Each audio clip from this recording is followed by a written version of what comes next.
boom. Oh my gosh, you have so many cameras. Well, I got to get them all. We're famous now. We'll do this. And then Kayla Eve in the house. Kayla Eve. Hello. How are you? You're making me so happy. Really? When you very happy. you come in, I hug you, and I say, "How are you doing?" And you say, "I just need some of you, like the energy," and that makes me feel so special. So thank you, and all the little things about the show, and so this is your second time. It is. And hello again. I was honored. So for those that don't know, Kayla Eve, like awesome, just badass hustler chick. That's how I define you, to me, anyways. You've got that. You've been interneted now, and you still got your clothing. The clothing is resurrected. Oh yeah, it's summertime. If y'all need shorts, I gotta go closer. Remember, if anyone needs shorts, they can move. Call me. Okay. Hello. So those that don't know, Kayla Eve is back. I was blown away. She reached back out, said, "I want to come back on," and I'm so sorry. I think I had to reschedule you. It's totally okay. As long as you let me know 24 hours in advance if we're rescheduling, I don't care. The people that are like an hour before, you know what? Never mind. Like I'm on my way already. It's not. So I gotta ask, because I'm guilty as charged. Did you wake up when you had texted me? You could be honest. Oh no, I got up at 8:15. Oh, which is late because I said I was gonna get up at 7. My boyfriend tried to wake me up since 7, and I was just not budging. Don't mess with me in my sleep. I'll get up when I'm ready. What is normal wake up time? Around 8. Okay. But I want to start getting like 6:30, 7 a.m. Well, I messaged you first thing to confirm, and I didn't hear from you, and I was like, wait a minute, she not coming? So I set up anyways. So it's not much to set up, but then I set up, and then I called you twice. I double tapped you. Oh, you did? I'm so sorry. I did not. Did you leave me a voicemail? No. Who leaves voicemails? I guess you know what? I do leave some voicemails, but usually they're very long-winded, and I'm sometimes like inebriated, and they're like forever long. But I don't want to do that to you. Today was I bet your friends saved those. Yes. I saved those too. You ever get those? I do. I saved the good ones. Those are the best. So we're here. I have a lot. Like, what have you been up to? What's going on? What's Kayla Eve these days? What are we doing? Just working, trying to figure out what direction I want to go in with my career. And honestly, I'm just learning a lot right now. Is my biggest thing. There's a lot to learn. And what with our field? You're talking about internet field? Yes. All right, let's talk internet. So, because right before the show started, I was like, you had said, like, I'm kind of just trying to find some direction. I was like, you want this on the show or is this post show? Oh yeah. So we could talk. Where are you? I mean, I go through this a lot. After I was talking to somebody the other day, and they didn't know me from scratch, and they're like, "How long have you been doing it?" When I really say that, like, it's been a decade plus that I've been doing this. It's just has it? Yeah, isn't it nuts? That is impressive. And I see my Facebook memories of stuff that I used to post, and I'm like, I was such an idiot. Like work stuff. Don't even get me started. And I look at stuff, I'm like, what was I thinking? Like some of my marketing paraphernalia and like my branding. So my point is, it's always good to evolve. I don't know if you've noticed, but I've subtly kind of rebranded a little bit. Yes. You've noticed? I have. Okay. But that happens when you go back and look at your old stuff. Yeah. Because I've gone back and looked at my business website and gone, oh my God, I put this out there. Who did this? Yeah. So, for instance, and then you're always going to have some haters. And my wife, I showed my wife the new little format that I did for going live, which is really funky and eye-catching and somewhat obnoxious, but I like it. That's the point. It's like, hey, and she's like, I hate it. I would just keep scrolling. And I was like, well, so you're never going to be able to. At least she's honest with you. Of course, she's my publicist. She keeps me in check. But so where are you? What type of, are you like going through a rebranding process or an actual type of product redirection? Like what is going on here?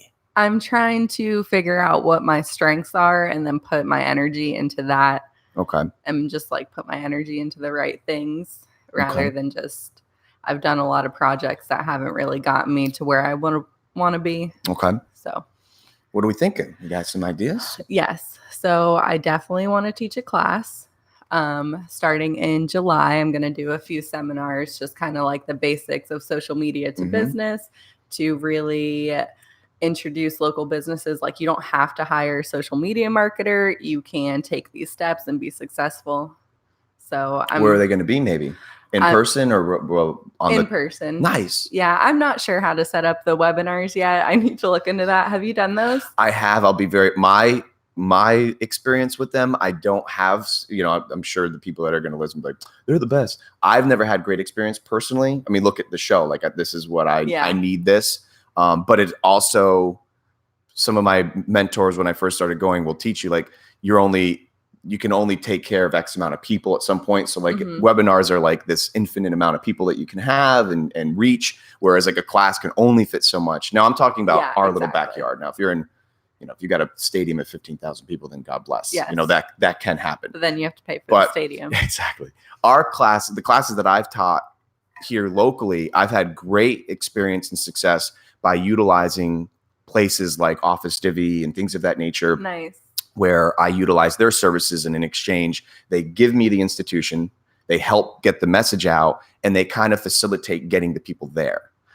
But webinars, even when I did some of the podcasts that were like remote, there wasn't the money. Gotcha. No, not the money. Oh, I was gonna say, gotcha. It wasn't money. No, there wasn't this. There's no money there. Yeah. There was no like. There was no substance to it. It was a little. Oh, I see. And that's important. You have to feel like you're getting something. Like back. If you weren't here right now, and we were on the FaceTime, and you'd be like, people wouldn't care. Exactly. I don't know, but I'll do everything I can do to help you. You like strongly suggest doing a class. They become a pain in the ass like anything else though. Like they become a commitment. You have to think about what they call a deck. You have to come up with your material, what you're going to teach. But once you break I'll be vulnerable and tell you, like, once you break my very first class I did, I was drinking a vodka on the rocks on the way to it. Nice. I really was. I was kind of freaking. This was like 5+ years ago. I was freaking. I'm like, I'm going to teach a class. And I had like taught school before. Oh, really? Yeah, I was a teacher in Central America. So it wasn't like, that's pretty cool. But still, I had to get up in front of people. So I had I was ready to be in front of people, but I'm like, I have to come up with the material, the criteria. So I was nervous. I was really nervous. Well, I wonder what do you think? Like, do you think what your audience wants? Like, what did they like the best of your material? So I was mentored, and I still am mentored by a great guy, Kai from Office Divi. Helps me out a lot. I like Office Divi a lot. They've been super nice to me in all of my endeavors that I've tried throughout the years. They've met with me even when things fell through. Yeah. So, I really do. Fan. I play off all of he's kind of like my business dad. You know what I mean? Like, I'll say to Kai, hey man, like here's my deck, or like, here's my presentation, or here's my punchline. And he'll, in a very constructive, almost like loving way, like, nah, I think you should go like this. And it's insightful. It's not just like, no, he's like, no, I really think you should go like this. So through his counsel, I was able to, because I almost did a lot of things that, for instance, I had taught this class, and it was like how to like optimize your website the best for SEO. So I did the class. I got the email for that. Did you? I did. Okay. And then he said, want you to do another one. So I thought, okay, well, I got to come up with some new material. Well, here's some more advice when it comes to teaching classes, that it doesn't always require new material. Gotcha. Like he taught me, like, no, you can use, as long as you're staying up with the times and some of the algorithm updates and whatever it is that you're teaching, you implement that into your deck. But like, you don't have to recreate the wheel, because the classes on average are like 10 to 15, sometimes 5, like they're not like 1,000 people came and you're like, oh my God, I got another 1,000. Like, there's always a new group of people. So my advice would be like, you can come up with somewhat of some like meat and potatoes of what you're like teaching on. And then that's what I do. I change like 3 or 4 slides out of a 10 deck slide that still support. Cause how it's changing all the time. All daily. What are you doing these days? Are you are you Instagram marketing? Yeah. You're spending money on the Instagram. Yes. Really? Yes. I haven't. Which is great, because it's way cheaper than Facebook for reach. But isn't it the same thing? Yeah. So if you run a Facebook ad and you don't go into the settings of the ad and unclick Instagram, it will run your Facebook ad on Instagram. Okay. Which might not be beneficial for you. So you have to make sure you go just Instagram. It'll run it on whatever it thinks you're going to get the most traffic on. And since there's more people on Instagram now, they're sending more ads over there, but you're paying Facebook prices. I haven't started to dibble dabble in that, but I don't sell a lot of like social media marketing. That's not my forte. But So Well, you're having, you do websites mainly, right? it's things are changing. Like today I got like 2 or 3 calls after this today, and I've got one is about evaluating website. You know what's big right now for me that I'm getting hit with is ADA compliance. Yeah, I saw that all over your site. And someone told me about that. I said, yeah, okay. But now It's a big I'm deal. seeing. Now, I'll be very honest with you. It's not most places and most websites in our immediate area, especially our area, are not going to have a letter in the mail from an ADA, fine. That's my theory. Of course, I get right now. Everyone's going to get one because I just like kickstarted the algorithm. Let's hope But I don't think it's the bigger sites and bigger companies and companies that plan on being in business this time next year need to be aware of it. So for those that don't know what we're talking about, it's a weird acronym, but it's basically a compliance that the government has given out, the United States of America, that if your site is not handicap accessible, which is a lot of gray area with that, but there's like 7 to 9 variables that you can meet that will almost kind of bless you with like, okay, I've met these 9. Give me a chill here, which still isn't, like I said, there's so much gray area because it's almost, we're probably still like a couple years out, like when the ambulance chasers get around, like these lawyers that are going to start looking for them on the behalf of like disgruntled employees or grumpy people that went to Disney and they couldn't book it, and that kind of thing. So I have a question. How would you define handicapped accessible? Okay, so there's like 9 variables, and those variables are making the icons bigger, making the mouse cursor bigger, making the website read itself to the consumer. That's what I was wondering. Making the website, everywhere there's an actual link, the links become identifiable by being like outlined. That's another thing. So what the actual handicap could be, we don't know. We have to be proactive and cover the basis of, it is rather unique to think that and my heart goes out because you imagine how many people that we just are. I think they're saying 1 in 3 Americans have a disability that would encompass what this ADA compliance is covering. So it's there. Wow. I can't imagine how my hat goes off to anybody that, like, if you're actually blind and able to use the web, that's what they need. So by me going ADA compliant, I'm just being like, I'm going way ahead in light years to show my consumer base and my clientele, like, I have the know-how. That was my, that's very that was important. where you're at now. Yeah. I've been going through a really bad, my dungeon zone. For a year, I had my first client get in touch with me and they're like, hey, they're like big time where they have the lawyers and the legals eagles, and their lawyer was like, you got to get this. They reach out to me about a year ago or so, and they're like, hey, we need this. And I'm like, and it's so scary. I'm like, I don't know how to do it. Yeah. And if you Google search ADA compliant, it's like the new, remember those cold calls like, hi, we're with Google and your business is on fire online kind of thing. Yeah. That's what this is going to turn into. I see. So I'm like, what am I going to do? So I went to my dungeon and I taught myself how to get a site ADA compliant. But it's not, just like where you're at now. Like, what am I going to do? Yeah, I don't know how to add it to make the website read itself.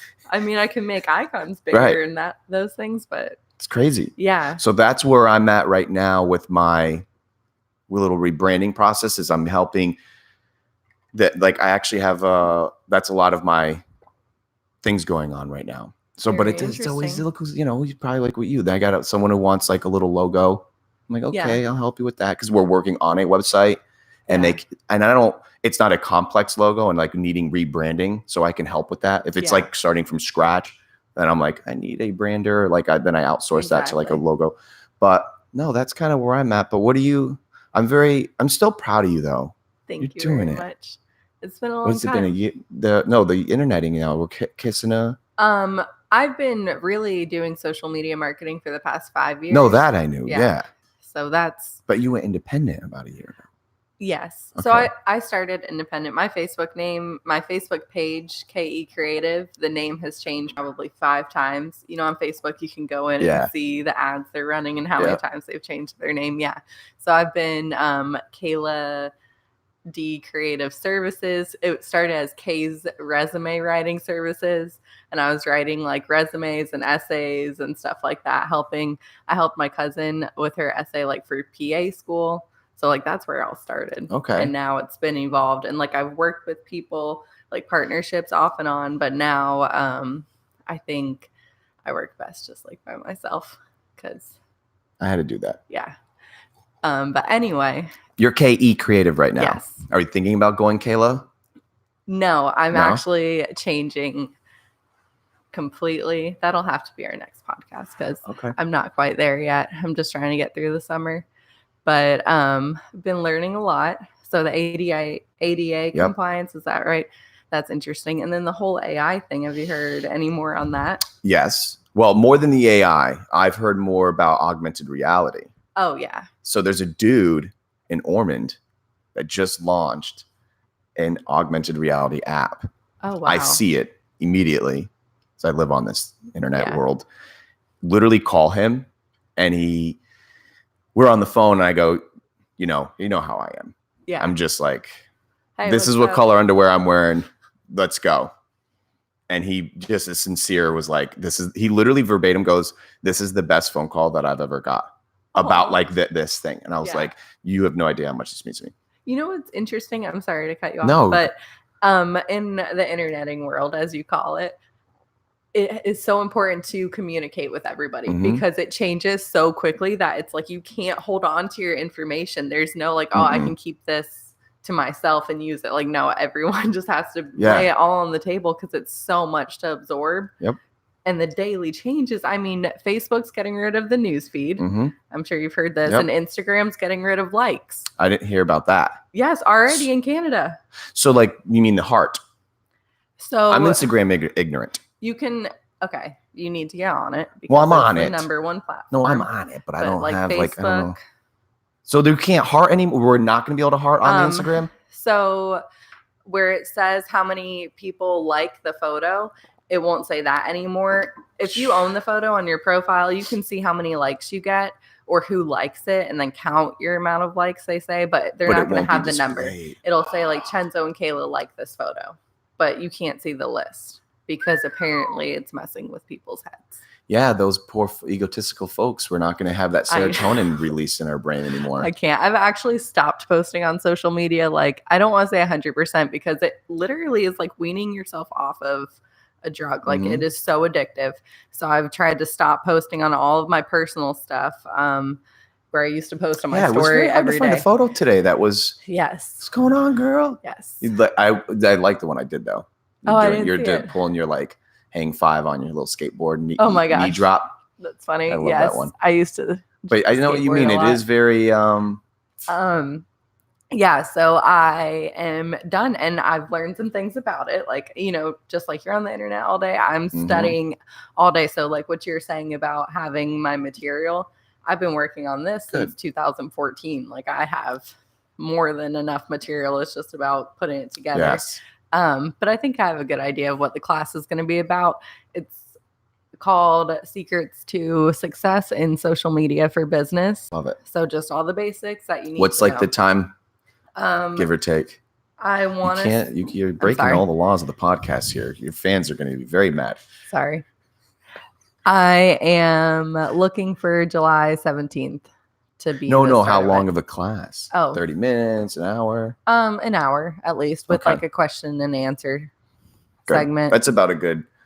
By the time I'm kissing 45-ish, you could start to tell people are like, they just start to wander. Yeah, like I'll probably only speak for about 20 and 25 minutes. Oh, okay. And the rest is like actual. Are you going to have you thinking about having a screen during the class? Or? Yeah, I'm definitely going to have a screen. So it'll be, you can come in, grab your coffee or whatever for 10 minutes, 15 minutes, find your seat, get your materials, introductions, and then like 25 minutes of me talking and however long questioning takes, and then mingle after, and you're done. Love it. So it's like quick. This will be your first one? Yeah. I'm excited for you. I'm excited too. I like being up there in front of everyone. Yeah. I enjoy the attention. Will you be sitting or standing? Standing. So you're a stander. Yeah. Do you sit? I sit. Oh, really? I've never even considered that. Love it. This is literally what I do. This is how I used to. Well, I've always been the sitter at the meetings. I don't know if it was normal, but I just figured I was just going to do what I felt comfortable with. And I sit.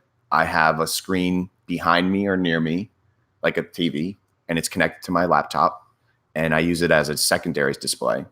And I put what I want up there and I sit. The standing is good too, though. I actually saw somebody who I envy very much in the interneting realm. He's a stander and he has really cool presentations and great branding. And I was like, maybe I shouldn't stand. So maybe you should go with the stand. So whatever you get, you got to just kind of. I'll probably put a chair up there and just Yeah. Are you going to have the laser pointer? Oh gosh. No, I'm not like a full teacher. But just a few points that will like really change small business social media. I'm glad that it interests you because it is, when I do conclude a class, first of all, it's wonderful marketing for yourself because people are like, wow, he or she really eats this stuff.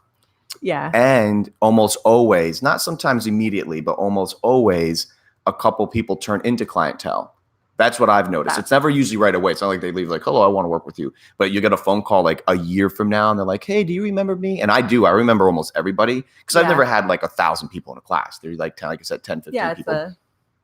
And I'm like so honored because they reach back out to you and they're like, remember me? And I'm like, I remember exactly who you are. Yes. And you're almost, you spoil them a little bit more, because like they took time. Are you thinking about charging? Yes. Good. Yes. Kai taught me that. When I first went to go do my first one, I'm like, let's pay them to come, like I couldn't imagine people would pay to come see. Of course they will. Well, I didn't know. I mean, you have to understand this is not that long ago, but long enough, like 5-ish years ago, maybe I started doing those speaking and I was like, there's no way people are going to pay for this. And I was like, nope, you put a value to it. And people do. And not only that, but the time. I find it so honored. Like when people come out of their work day, what time are you thinking? Like during the day, night? So I'm going to do a few classes within a week span. And I'm going to try a few different. Yeah, I'm just going to kind of see what works. I haven't done a night one yet. And I would want to think that the night one would have a bigger number attendance. But I don't know what time at night would you? I know. I don't know. That's the problem. Like I'm saying 4 o'clock. Like if you do something cut a work at day. 6 o'clock, it has to be a mixer. True. True. I'm not going to go to a seminar at 6 o'clock on a Tuesday, but if we're having $1 margaritas and we're going to pass out business cards, we can do it. That's a good point. I guess maybe 4 is a good time because like obviously they're taking an hour-ish out of their day. Yeah. So they cut their work day an hour shorter at the office or whatever. And then they come because the ones I've done so far have been like lunch and learns has been like kind of how he brands them. And they do well. Like we're always, whatever seats are laid out are filled, which is always great. And he supplies the food. That's awesome. And people enjoy that. I personally don't usually eat because I mean like you're little like you're right. Like I'm not sitting there like, oh, so anyways, guys, I'm gonna tell you something. I know. But it'd be nice to get to that point, right?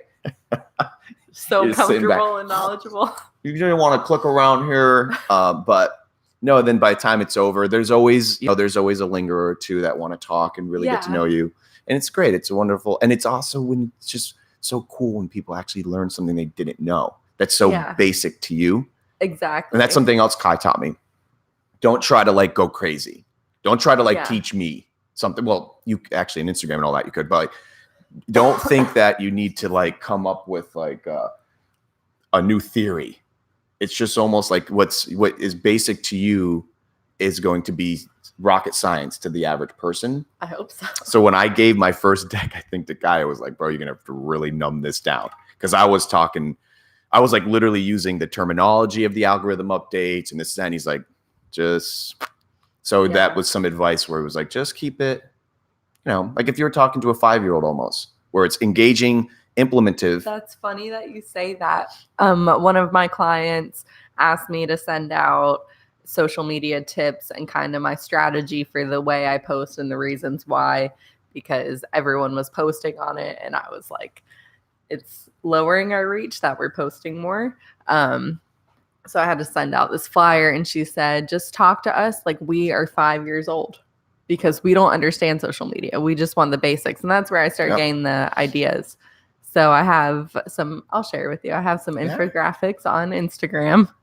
Infographics are great. Yes. I love them. I love them. Don't stop using them. There's some like weird every once in a while I see, because I read like 4 or 5 different blogs every day that are in my genre, and once in a while they're like, infographics are dead, and I'm like, no, they're not. No, it's like cartoons for work. I love it. I love cartoon stuff. All right, so infographics.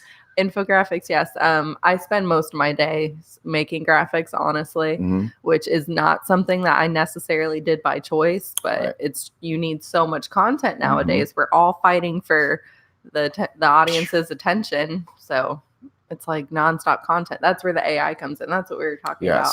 AI and AR. Augmented reality. It's crazy. Yeah, it's very cool. Yeah, he's wanting to hear about that real quick. So call him. He's in love. I'm in love. And I'm using cliff notes of just love. Like obviously I wasn't like, hey man, I love you. But I said it with my heart, and he was super stoked.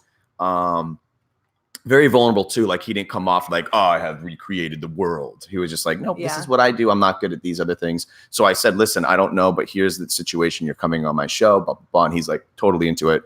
So he's coming on, but he's in Ormond. And augmented reality, if you don't know what it is, peoples, get with it, because it's about to take over big time. And all things related to world. Yes.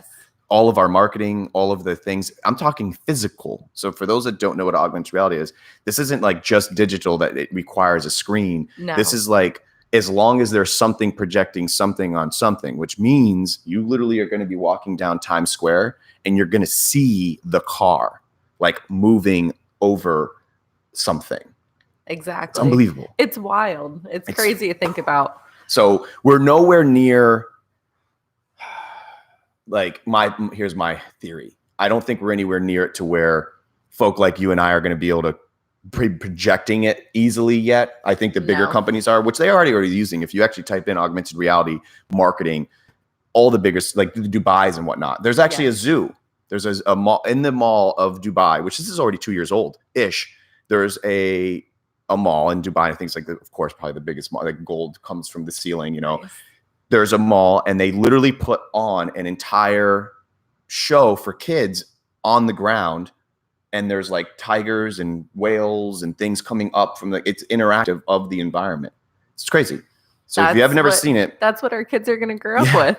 So it's it's so like immersed. Yeah. So like now you think about it, it can be implemented. Those that are thinking outside the box and go, wait a minute, like I could package this, sell it to a school system. And that's what this guy's thinking. He's very smart. Oh, he's packaged it to where it's a wonderful subscription base. You pay a monthly X and you get a different amount of like storage, bandwidth, etc. Wow. It's very smart. So I was blown away. Homeboy's coming on the show. I'm stoked. It will be the week after this week, the week after. Awesome. I will definitely watch that show. Reality. Very cool.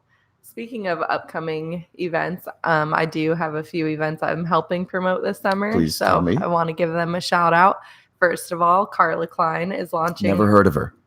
Okay, well, she's awesome. I love this. So Carla, you're doing another pop-up shop? Even better. Yes. So I'm getting more coffee. Okay. Go ahead. It was Megan Nesty's idea for Carla to do a launch. Shout out to Megan Nesty. It's her birthday. Oh, happy birthday, Megan. You were awesome.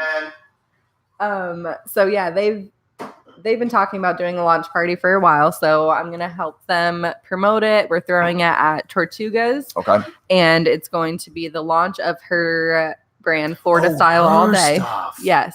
This is exciting. What date? June 22nd at Tortugas from 6 to 9 p.m. June 22nd. So in 12 days. Yes. And what day is that? It's a Saturday night. Oh, so it's a mixer. Yes. It's a Kayla mixer. No, what's the actual third party? What's the actual like title of this event? Because it is on Tortuga's Facebook page right now. Florida Style All Day launch party. Okay. We're going to have a little kids corner, so we're thinking face painting, that kind of thing, a raffle, hoping to get some good items. We will be giving some of the proceeds to charity, so if you want to donate a raffle item. Am I going to raffle? Am I putting in? I'll put in. Yes, please let me know. So we'll be collecting those. It's just going to be super fun. Carla's got great energy. She's so creative, and I think she's a huge staple to this town. She is this town. Exactly. Yes. So the launch of her style, and we're trying to promote the hashtag A1A all day. Okay. Ooh, So I like so this. any summer photos that you have, tag us, and we'll be reposting Say it again. them. A1A all day. Hashtag A1A all day. Yes. Love it. Yes. Okay. So we're just trying to promote the summer, stuff like that. And I want to really help her build her Instagram. So that's what's going on with that. Hope everyone can make it to the party. And thank you, Tortugas, for allowing us to use your venue because it's the best view. Scott and Paul. Yes. I love them. They do so much for the supposed to community. Oh, nice. Keep egging them for me. Okay. Every time I see Paul too, I'm like, come on, man. And he's like, I'm watching. I know what it's like. They're running. Could you set up there? I did my first remote show. You did? I didn't. It was. I had some. I'll tell you after you do your events because I'll tell you about that. But so we got that. That's June 22nd. June 22nd. Yes. And then I'm also working with my friend Christy B. She was on the show a couple weeks ago. Never Christy B Comedy. I'm sure y'all know she is hilarious, and she has a lot of events coming up next Thursday, I believe. She's at 31 Supper Club. Nice. In Ormond. Yep. So $50 a ticket, includes dinner and a show. Is it a show of Christy B's talents or her? Christy B will be hosting. Okay. But she's got a really great comedian coming in. Does. Okay. Yes. Great. So that's exciting. Her 3-year anniversary is at Breakaways on, I believe we said July 10th. Don't quote me on that. Okay. So we're going to do a free anniversary show. And also at the end of July, we'll be doing another ticketed event at Breakaways. And if you know any friends who want a ticket, you got to get them quick because we sold out in Did June. You really? Yes. And people were calling. Did the interneting thing work? Yeah, we had nothing. We had no seats left. I had to stand. But I'm just glad that I could be there. News. Yeah. So, and it was a good show. It was really good. So that's all of the upcoming events I have to announce. Oh, and I've also got a mobile boutique. It's not mine. It's a friend's. I can't release too much information, but if you would like a mobile boutique to come park at your business, contact me. What's a mobile boutique you mean? It's called Two Chicks in a Truck, and they've taken an old vintage bread truck, turned it into a boutique inside. It's beautiful. It's got French doors like on where the you buy back. Clothes? On wheels, yes. Okay. Dressing room, pop-up shop, but like food truck, pop-up shop. Okay. Yeah, so we're Are these Ormond chicks? Yes, they're from Ormond, but we are going to be all in the local area. So we do like a lot of restaurants and brunches and stuff like that. We're going to be setting up at Advent Health, I think next month, Hard Rock. So it's just a fun experience. If you want to bring some more people to your business, it's a good way to do so. It's like summer chick clothes? Yes. Easy breezies? Yes. It's bikinis? No bikinis. Okay. No, it's more like 25 to 65 clothes, like clothes for all women. It's run by 3 generations of women. So nice. I find everything there. I love it. There's dresses from there. Nice. And yeah, they're just great people. I'm super excited. So it's literally called Two Chicks in a Truck? twochicksinatruck.com. I love it. Yeah, I just launched a page 2 with for the them. number 2 or the T? Number 2. Number 2. Yes. You got a lot going on, girl. Yeah. Damn. Yeah. I drink a lot of coffee.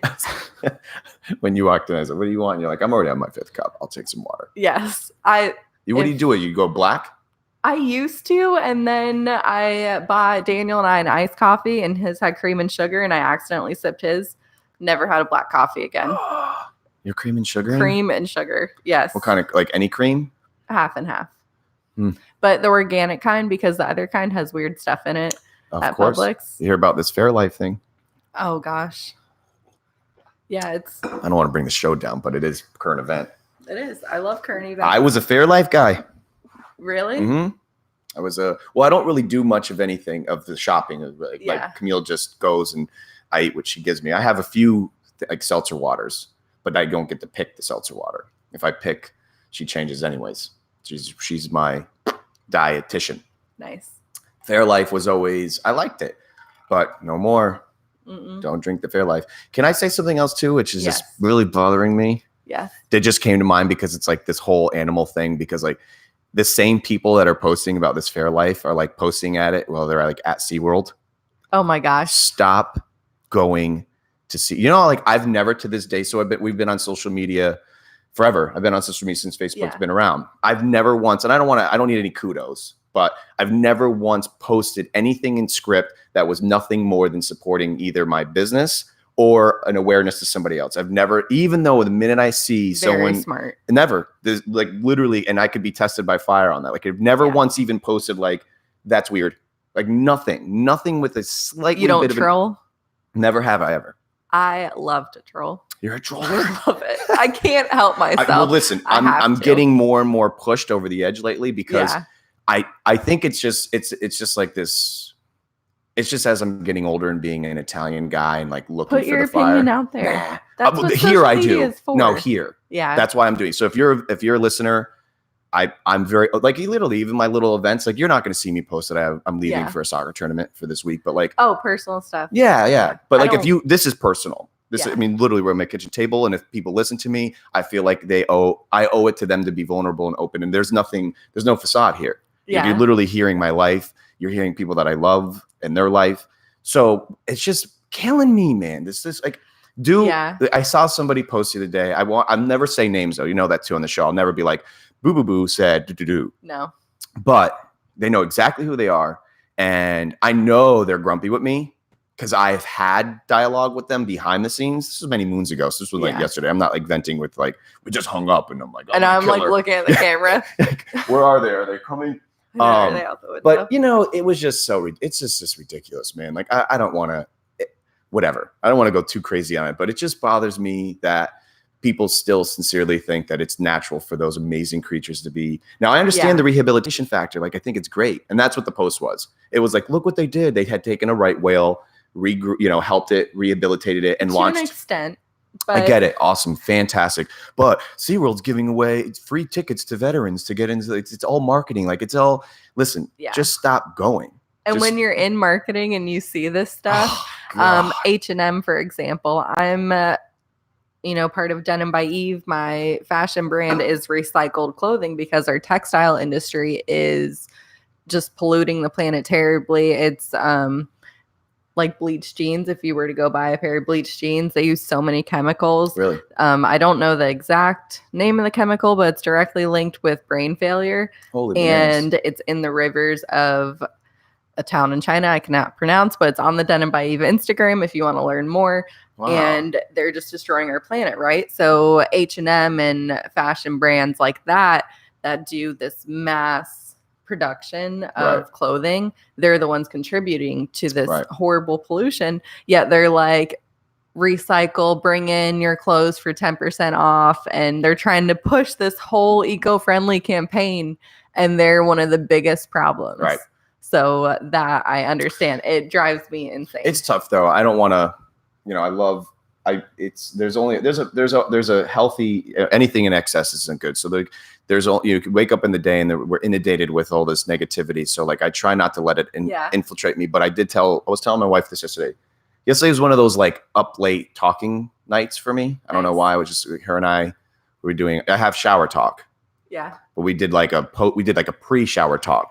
Cause I didn't even take a shower last night till like 12:30 in the morning. I was late. So we did a pre-shower talk. A lot on your mind. A lot on my mind, I guess. And one of the things that I was telling her about was like, I just wish, and I say this to myself, so I don't want anybody who's listening or anybody who doesn't know me, like, don't take this as if like I'm preaching. I'm learning. Mm-hmm. So I'm talking to myself. I'm using this for self-therapeutic purposes. Worry about the 6 inches in front of your face. Yes. And I'm learning that, like, stay in your lane and worry about the 6 inches in front of your face. And what you do with your 6 inches, if it's attractive and it's beneficial to not only the environment, but yourself, then most likely when you get that beautiful tipping point of how did you get to that, then you have, for me, then you have the permission to now express your looks, your values, your opinions, etc. So I apologize to those that are listening that I ranted about the SeaWorld, but that it is my show and I can say what I want. But when you are in a public environment and whether it's social media or not, just love first, 6 inches, and then anything beyond that, just try to keep it. Like, I'm going through a learning experience with the dunes still. Mm-hmm. I'm learning, I'm praying about it. It sounds so stupid, but every time I see, now that the dunes are like, now that we're construction free, Yeah. all day. And I get it. You know how tempted I am? I have no beach access. I haven't had a beach access in forever. So I'm going to like, I can't believe I don't sound like I'm complaining, but I understand. You get me. Though. Like I gotta take a bike. I gotta go up 4 blocks where I used to just be able to go. Whoop. And you know how tempted I am to want to do it. But my point is, I'm learning. It's their earth too. Mm-hmm. It's your earth. You want to mess it up. You want to do what you want. Do what you want. The one thing I don't bend right now, though, Kayla Eve, let me find a dog in a car. I don't care if the windows are cracked. Oh, I know. I don't care. I don't care if they got a margarita in their paw. Let me find out that if the car ain't on and you got a dog in your car, I'm coming for it. You got to stop. Like March is really the last month you can. Not even that. Oh, you mean like just bring it out? Like I don't have AC in my car right now, so I can't even bring Obi for a car ride. But I feel like the last cool days of the year are really in March. Right. And that's the last time you can bring them in a car in Florida. Yep. You can't mess with it or walk them. Yeah, in the middle of the walking day. is a big thing. You know, we just went somewhere with a pool, and because we don't have a pool, and we went somewhere with a pool, and the pool deck during the day would get so hot that one of my dogs isn't. He's not all. He's just a little. Yeah. He's there. You know, he needs a little extra love. He's literally standing on the cement, Kayla, like. And we're like, we just did it. We're not used to having a pool, and it's like a bazillion degrees out. There was no shade, and I'm like, Chance. Like my other dog's like, oh, okay, it's hot. Like he just goes to where it's not. My one's just like melting away in front of me. So we had to deal with that the whole trip. Where I'm like, he didn't get it. Yeah. But you're right. Like the cement is. Yeah, brutal. You have to be careful. And his little paws had and of course it wasn't. We were able to rectify it quickly. I keep pointing there for those that don't know. They're like, what the hell is he talking about? The dogs are back there. By the way, she wants me to start letting the dogs out again. Oh, why not? Well, you're different. I know you, but like I don't know a lot of people. Yeah, some people are. But if you look back at some of the original episodes, they're out hanging out. Oh, I don't mind at all. Them. My dog is my baby. Like, you have the one? Yes, Obi-Wan Kenobi. He's awesome. You doing the Star Wars land?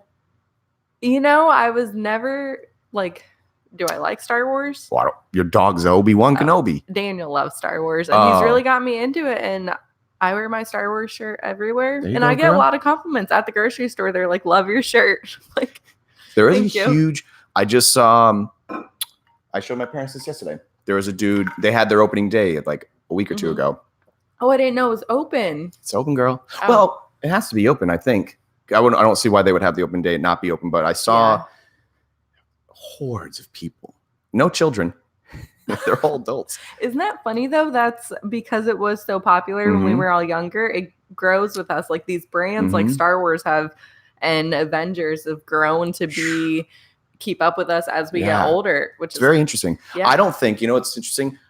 I don't think that they knew what they were making as it was happening. Now, granted, after like the 9th episode, I think they were getting it. Like, wait a minute, we just sold 400 billion Luke Skywalkers as a toy. Like, I think we've made something here. But in the very beginning, like, I don't think you know what's happening. No, and they're just so creative, and everyone takes from it now. We were just watching a show yesterday. I don't even remember what it was, but they were implementing a lot of the storyline from Star Wars, and we're like, okay. Well, this premise is nothing really new under the sun. It's, except for like the Jabba Hutts and stuff like that, the weird things. But for the most part, boy loves girl. It was interesting though.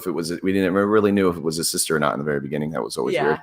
But I've gone on. It's always, what I just did? It was funny because I saw, shout out to Michael Shoddy. He put, I don't know. I'm very old school. I don't watch I just went through who's that guy? John Hughes that did, that director? I didn't know either. So my wife taught me about him. But he did all the, come on now, Breakfast Clubs. Oh. He used the same actors a lot. They just had this connection. So I just went through like this whole 80s kick of John Hughes. I hope I'm saying the director's name right. I hope so. I don't check comments, but I know the something Hughes. Club. And he did the Breakfast Club. He did like a lot of John Candy movies. He did like Sweet 16s and but there's something for me. How old are you now? 26. Okay. So I got 10 years on you. I'll be 27. But when I watch those 80s movies, there's like just the cars, the music, the really crappy video. Yeah. Even though I'm watching it online, it's like, so I don't even have to be watching it. And there's something really soothing about it. I understand. You know? I understand that. Yeah, just good movies, Yeah. quality. I don't think we have quality movies anymore. I think The Avengers was really good. Did you like it? The new one? The newest one, I mean, that's my heart's broken, so I don't want to talk about it. Spoiler alert? Stark, you mad? You sad? Yes. He's dead. He was my favorite. Bye, Tony. He's my going to come back. Favorite. I don't think so. I think he's done. That's what they do. So I grew up watching Dragon Ball Z. Yeah. Everybody died. Everybody comes back. Yeah, that is true. Come on. They'll figure out a way. I think that was really the only good movies out recently. There hasn't been I'll tell you what, we get these once in a blue moon movies. What's the one? The lucid dreaming. Well, it wasn't really. It was self-induced lucid dreaming. I'm not sure. Leonardo DiCaprio. Intervention. Not intervention. Once again, people are probably like, "Ugh." What is it called now? Leonardo DiCaprio. And they did the movie with the dreams, and they put people in a dream state, and then they rob you of your. I'm thinking of his other movie with Margot Robbie. Well, I don't want to look at the comments either, but I'm so mad right now. I don't know. I would lose a bet. What was that movie? Google it. Anyways, the point of that was a really good movie that like surfaced a couple years ago. So there's another movie we're hoping is good. Robert De Niro, Pacino, a comedian Sebastian, and even Pesci are doing this thing called The Irishman. And we're like, for those like gangster movie lovers, we're hoping I don't see how in the world. And I think Scorsese's doing it. That'd be so awesome. If they mess that up, I don't see how you can. I mean, you've got the cast, you got the director. Wow, us. I hope so. Yeah, you got sad Tony Stark's dead, huh? Oh my God, I love Tony Stark. Did you start feeling during the movie like he's gonna die? No. You didn't see it coming? No, I did not think Iron Man was gonna die, and then he died, and I did not know what to do. His movies are my favorite. I just love that techie, like, I don't know. I have family in Seattle. It kind of reminds me of that whole vibe out there. Sorry. We just lost like 10,000 listeners now. I hope not.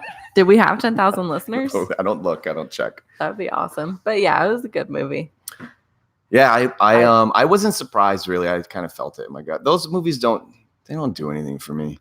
I just feel like they're the best things out recently. That's a good. That I agree. They're just putting out so much now that it's like, put out something. Are you a scary movie girl?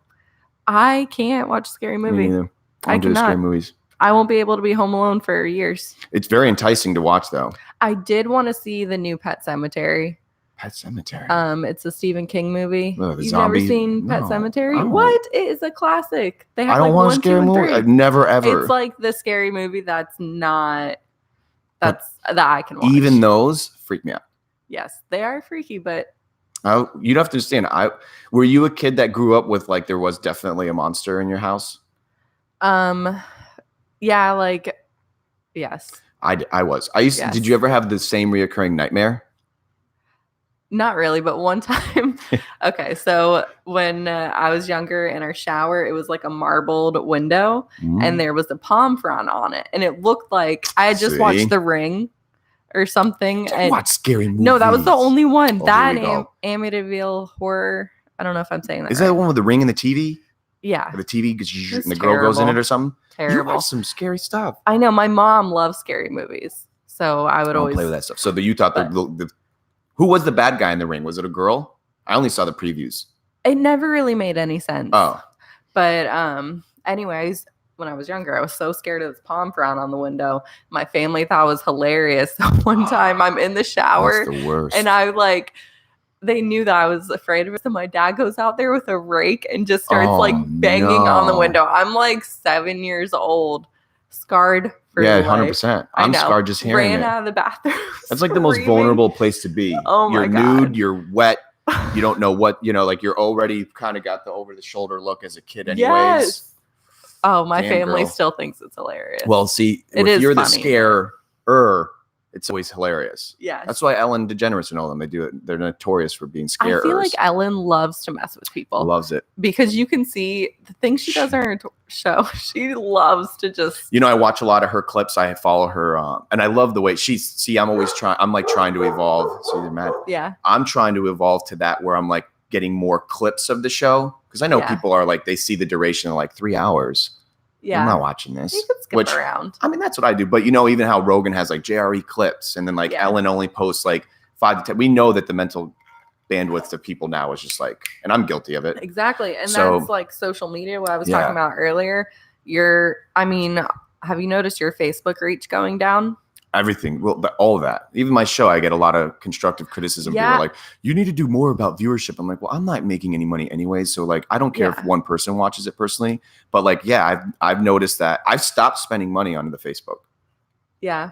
Got very mad at them. Really? Mhm. Why? Because I was working in an industry that I guess was frowned upon from a digital perspective when it came, like it was one of those Kratom's, Kava, etc. Yeah. And this was about a year ago or so, and I was managing the social media platform to help support the site, and I wasn't doing a lot of the posting, but I was overseeing it because it helps me aggregate.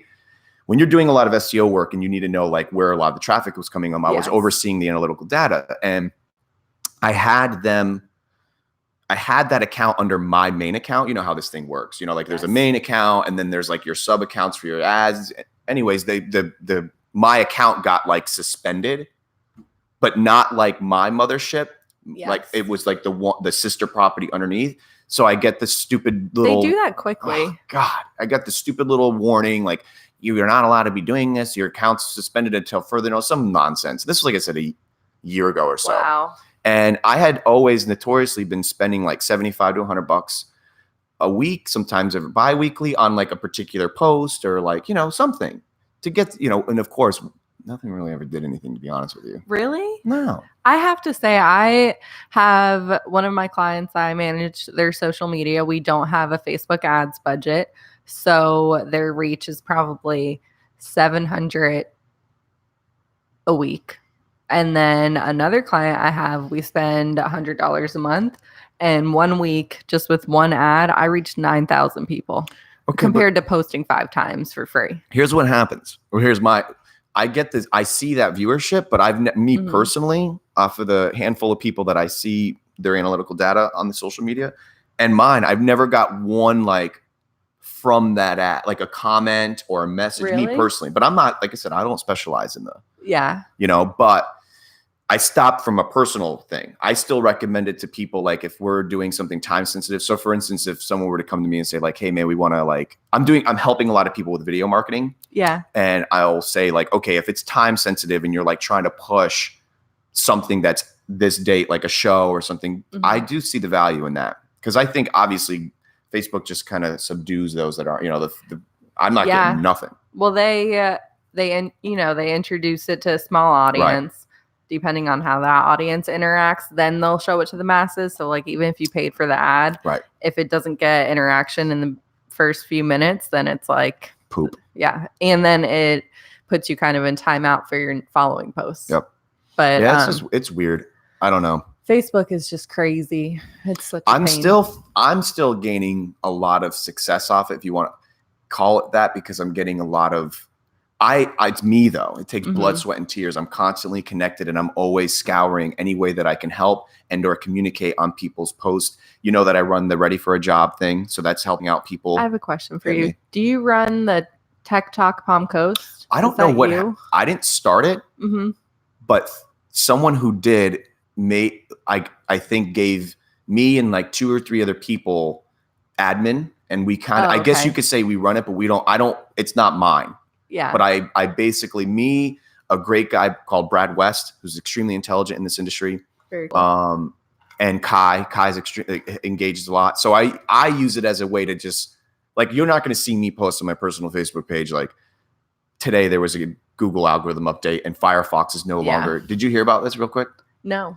Firefox is no longer allowing Google Analytics to track their analytical data, which Firefox is a very, very, very small capture of audience. Not a lot of people use the Firefox.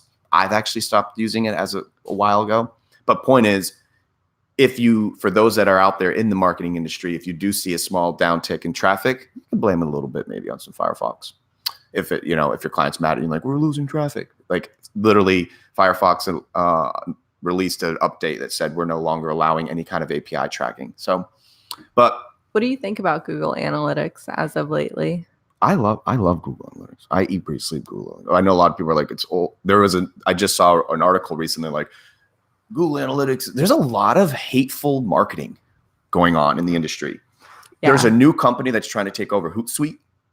Really? And they're literally using an attractive woman, and like the caption on the imagery or like the thing says like, be done with the Hootsuite. It's like literally saying that in the thing. And I go, that is just so I don't barbaric. use anything like that. Does that mean? I thought, well, we're talking about multi-million-dollar like industries. If you have to schedule, but you don't. Well, whether we do or not, but think about that. Imagine if I'm like, don't use Kayla. Yeah. What? But of course, I don't know. And it's something new. It's fresh. It's just one of those automatic posting, Mm-hmm. But to use another company in your marketing paraphernalia in a negative connotation, wow. Yeah. Like I don't know what. Bud Light does that to Miller Lite all the time, though. I guess it's been in marketing 101 for many moons, but it's just still barbaric. It's distasteful. Yeah. And it's funny because our generation coming up, I was just listening to a podcast about how we will pay more for more quality and more tasteful things. We don't want to see things like that. So I don't think you'll see as much of it in the future. Right. Even though it is such a basic marketing. Oh, can I share? You had said a keyword. Yes. Are you having fun, by the way? I'm having fun. I don't want to like not cover anything that you want. Oh, okay. Cause I love when you, I got my events out there. You guys know I'm going to, and we'll post them too. Like, and I'm good. I think, let me see something. I'm good on time. I think the only thing I got next is a 1. So I got time. Okay. So I had my first ever. I'm so sensitive. So this guy reaches out to me on the book, and he wants to do a show. So I'm honored, and it's been happening a lot. So I'm honored, and I'm getting better and better at like getting the booking and getting it without like 10 million exchanges back and forth. So, for those that know me, I have a very weird vernacular. I may say I use a lot of hearts and smiley, not emojis. I'm talking old school, the semicolon parentheses. I use a lot of rock-ons, a lot of, I'm just a different personable guy. Like that's in my emails to the big corporate people. I'm just a different, and I know some of the corporate people are probably like, this is a little awkward, but I don't care. It's me. And interneters can do that though, because we're lingo, grammar's out the window. So I had my first ever that was distasteful. Ooh. From a non-working kind of banter either. Dude reaches out to me, wants to be on the show. Mm-hmm. Great. Here's what I would love. I would love and be honored to be on your show, or would have you on the thing. I have this rhythm too lately I've been doing, which I don't know if people like it or not, but how many times a day we wake up and it's like, these million people want you to like these million pages. Well, as of the last couple months, I politely say, if you like mine, I'll like yours. Yeah. And not everyone does it, which is really weird. And it says like seen right, because I literally get the message like such and such. So I did that to him and he goes, okay, I did. And he didn't. And I was like, okay. I usually just at that point, I go, I like, because I'm like, that's weird. But he goes, okay, I did. And then he starts going cuckoo. He's like, follow my Instagram, do this, do that, do this, do this. And I am. What do I care? And once again, this isn't work related. This isn't a potential customer or client, which I guess in theory it could be. But this was all about me going to either see him or invite him over to the casa. Yeah. So things are going great. He's not liking or following anything of me. I'm not getting any alerts or whatsoever. And I want to kind of be like, okay, but so I'm like, follow his Instagram, I follow his YouTube, I do this. And then I conclude the conversation with Amigo, which I use a lot. I use a lot of Amigo. Yeah. But come on. You got to be politically correct. You can't. So I say something like, totally looking forward to meeting you, Amigo. Like, I can't wait or something. Are you Latin? Right away. And I'm like sitting poolside, relaxing. I'm happy. Not thinking. I'm like, nah, but I lived in, I said no, but I lived in Central America for a few years. And I wanted to go more in depth of like literally almost majority of my friend base is Latin because of soccer and this. And yo entiendo todo. So entonces, espérese. I wanted to kind of say like, it's cool, bro. Like, but I wasn't thinking he was getting angry. Yeah. He just said, are you Latin? And I said, no, but I lived in Central America for a few years. Thinking like that's where we were going with it because he was excited that I was like bringing in, and I didn't even know, I didn't realize if he was Spanish or not. I don't care. I call everybody amigo. Yeah. or you didn't- amiga, or I probably even said it to you. It's crazy. I said today, ¿Qué pasa, chica? You did. It's just different than like, hello. He writes, right after I say like, no, I'm happy. He goes, well, I think it's better if like you don't use that. It's pretty distasteful. And Kayla, as you get to grow and know me, I wish I was there for that text. Sad. And Camille's right there. And I literally was like, wait a minute, dude. I've never had this happen to me. So I'm like, are you saying to me that I can't use the word amigo because I'm not Latin? I didn't know that. Again, for all those that are listening, I don't know if I'm not supposed to talk about this. I can't say bomb on an airplane, but I don't care. Show. I was so bummed out because I literally respond. I've always learned in the midst of haste and upsetness, the first 5 things you want to do are not usually right. So, of course, the first thing I want to do is call him and be like, yo, bro, are you kidding me? Can I say bro?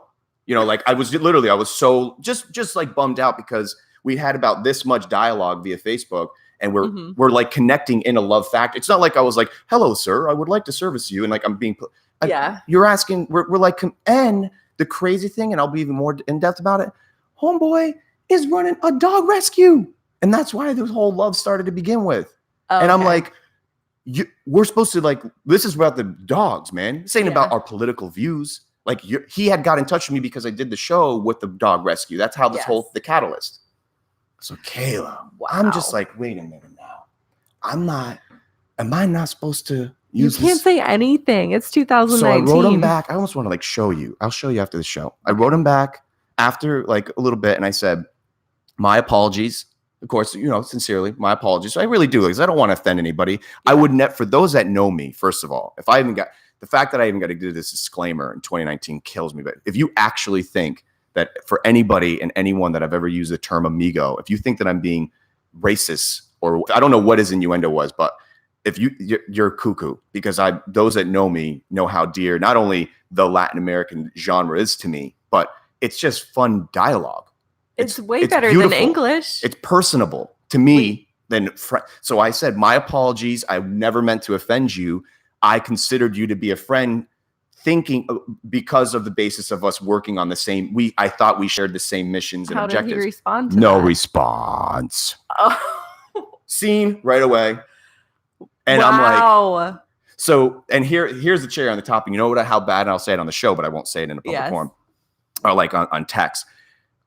Bro, you didn't even like my stuff. Like, you know what I mean? Like you didn't even, I find it, Did you unfollow him? No, I stay true to, wow. I find it distasteful that you didn't come full circle with what you wanted me to, you know? So I wanted to fight fire with fire proud of and you be like, for not. It's distasteful that you're telling me it's distasteful. You know what I mean? I wanted to be the flesh that I can be too, but I apologized. And I thought for sure I would hear back like something like, hey man, no worries. But you know what, bro, to you, who you are, amigo, that really hurt me, man. And for you to not even like take the 2 seconds, obviously, to look into me, you obviously don't know. Like, look at some of my last posts of my soccer crew. They're all Latin or whatever you are. I don't even care about your race or ethnicity, just love. So I was really bummed out. Taken out of context. So unless I'm really being that, like I'm that ignorant for all I know. I don't know. Maybe people that listen to this now are like, that is wrong. Like you're supposed to stay within your race or ethnicity. That's wrong. SeaWorld's wrong. What is honestly, give me what is your opinion that should I not have said amigo in my dialogue? I didn't even know it was Latin, by the way. I can see how people get offended just because everybody is offended by everything. Get more coffee. I'm listening. You just can't say anything. So you think I just shouldn't have said it at all? No, I don't think you meant anything from it, but you can't say anything like that. You have to be until you know the person. Have you met? Hadn't met him yet. No, maybe you're right. Maybe you're right. I'll tell you what. I hadn't met him. But... So I went like 24, 48 hours, and I didn't use Amigo in all my things. Yeah. Oh, you use it like that. I use it in everything. No, I use like as it's just in my dialogue. Like I just say. Well, just think of your audience before you. You know, because some of my friends, I can say certain things, and other ones, my sister called me racist on something, and I was like, when I was younger, I had a black baby doll named Coco. Like, I have never been And like, I love everybody. I'm friends with everybody. I don't care if I haven't seen you in 10 years. Like, Right. I'm going to say hello.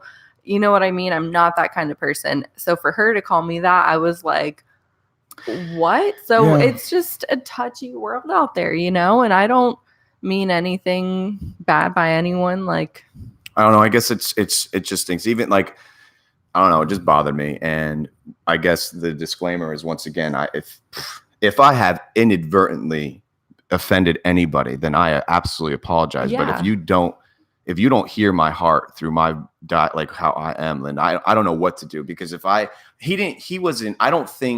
don't know, maybe I'm just that disconnected and I'm not ignorant towards this, but I don't know if his approach was that if that was the root of it, like, hey man, that's a little racist. I don't know. Or if it was just like, maybe there's a word I'm not aware of now that's like this new cool compound word that's just like culturally inappropriate. Like, maybe that's what it is. Like, I'm not being, like, what's okay across all platforms. I know, like, I have to stay within but anyways, someone should make like a dictionary. Like, you could say these things. Yes. You can, but I'm not trying to sound that dumb either. I know that there are things that you're not supposed to talk about and do. Like, I tell people at my classes when I'm talking about creating content, like, don't talk about abortions, good or bad. It's not a point. Like, and you'll never hear me talk about it on my show. Avoid that subject, so please. that's exactly imagine if I wrote that, like, hey man, can't wait to have you on my show as long as you're not pro-life or vice versa. Like, that makes sense. And I'm complaining. But that was okay to write back in early 2000s when it was just email. Right. And it was more private. I remember my parents getting emails like the political chain emails. Did you ever get those back in the early 2000s? I would imagine. Like, well, maybe I did. I don't Bush, know. Al Gore. The minute I get a chain letter, though, But they used to be very popular. Yeah, you you're get right. the whole email that you pass on to your friends before social media. Yeah. You know what I mean? Keep this going. Yes, and they had stuff that would say, like pro-life only, or their agendas. On that topic, we'll just let that be. But it is either way for you that if you ever listen to the show, which I doubt you will, I bet you hate me now, but I still love you, and you are a friend. I consider you to be a friend of mine. So I apologize that I use the term amigo, but you will be my friend if you would want to be my friend. Now let's move into something that's very exciting for me. I had another lucid dream the other day. Okay. And that is when you can kind of control your dream. Oh, I didn't know. Okay. So I've had now at this point, maybe 5 over my lifetime. So these aren't like, I can't like tap into my. Okay. So, and it's very, very dear to me because this last one, I had lost a very, very. This was last night. This was like a couple nights. It was like maybe a week ago, 5 days ago or so. Do you write your dreams down? No. You should do it. I started doing it. I don't know why I'm whispering. No, I used to, honestly. I used to look up what they mean and everything, but I don't do that. I have some crazy ass dreams that I just don't even want to get back into. So you got a dark place? No, Okay. So well, I just don't. When I have a dream that I remember, good or bad, I wake up and I immediately email it to myself, and then I put it into like an online diary that I have. Oh wow. They don't make a lot of sense. Like if I were to read it, it's usually like sitting on bench. Like, and I'll use like letters of people to get it out quickly. Like M was there. So what happened? Okay. So I lost it, and I don't want to get like mopey about this, but because I'm at a good place with it, but I lost a very, very dear friend of mine. I can't believe it's about 6 years ago or so.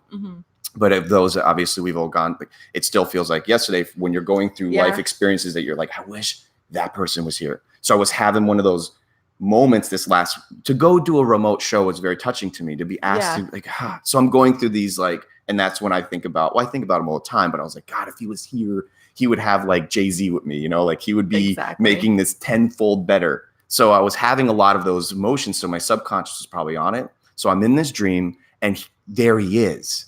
He's there. And I haven't had a lot of dreams with him in it that were lucid. I've had a lot of dreams with him in it. Yeah. So he's in an environment that's very normal for me. Like it was a lot of our friends and just places, and it was a crowded area. And there I saw him, and he didn't see me yet. But as I saw him, I don't know if I was saying it out loud or if I was thinking it. I know. I know. People were like, he's there. I started saying like out loud or knowing, I'm like, this is not real. This has to be a dream. And that's where it starts to go lucid, where you're knowing that you're in a dream. Now I can't control it to where like I can start like shooting lasers out of my arms and like, get in a Ferrari and have like a helicopter. Like I can't control it to that capacity, But all of a sudden, everybody in the room, it was like a train station or something. Everyone started staring at me, which happened in that movie too. It was weird. It's like when your subconscious knows that you're aware. Yeah. Everyone in the dream started like looking at me like awkward because I was like, this isn't real. Oh my gosh. So now you have to understand, maybe the dream was probably like only 45 seconds. I'm trying to and now I see him, I go running up to him and I grab him by the shoulders, and we were about the same height growing. So he was the same height as me, and his name was Matthew Robinson. And I'm like, Matt. And he this happens a lot in the dreams too. Like, even if it's lucid or not, when I see him he's just kind of like bothered. Like, come on, man, like relax. I love you. Kind of, he doesn't say it, but he's kind of like, come on, man. Yes. Like, get with it. Because I lose it. So I hug him. I always hug him. So I'm hugging him. And he's kind of like, come on. Like, it would be in real life. Like, kind of like a dude on dude. Like, he's like, bro, come on. Like, back it up a little bit. Enough. And he kind of like that. And then I literally like push him back. And I'm just like sucking him in because I knew it wasn't real. And I'm like, I don't know. I don't know if I wasn't even saying anything, but there he was. And I hugged him again. And then bada boom, I was up. But it was so amazing. And then I'll close on this. That same day, I'm now walking around that same day. Mm-hmm. Camille and I, we walk a lot. So we were walking somewhere we had never been. And we got picked up in an Uber that was one of the town cars, but it wasn't an Uber X. It just happened to be one of the nice Lincolns. Oh, cool. So we're in the Lincoln and we're in there. We get dropped off, and I get out, and like Matt's just fresh in my mind a lot anyways, but more so this day. And I'm like, babe, like Matt used to have one of those, by the way.